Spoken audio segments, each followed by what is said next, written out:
Welcome to norcalrc, the new home of remote control entertainment.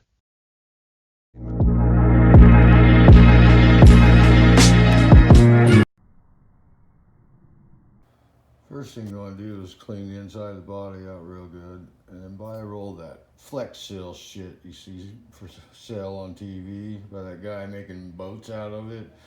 Anyways, get it nice and warm, and then really take your time to work it into all the crevices and lock it in there. And after that, you've got a flexible body that's twice as thick.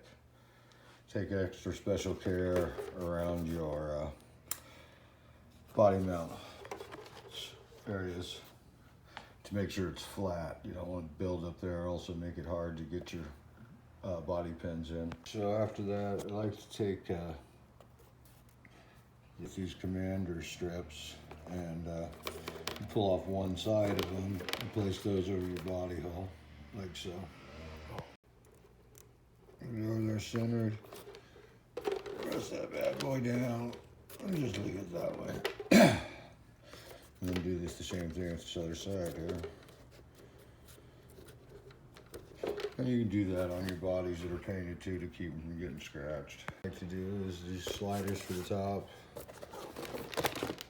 Shape them, cut them, sand them down.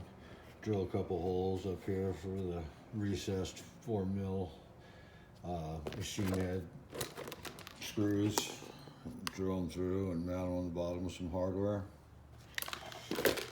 That's got a long way to save this body. I got to do it to the ass today too.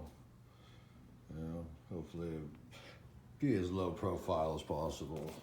Don't need no whale. Oh, I cut a piece of 3/4 inch PVC in half like so, and then shape it up to fit your bump area. That's mine right there. Pieces, and there's countersunk as well, so the machine head will stick in there.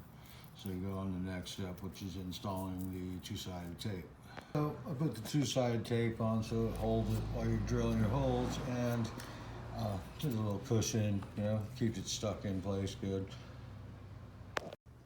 So there it is, sitting on the truck. Buff the edges back so it wouldn't catch. Yeah, it's pretty good. It'll keep it from getting beat.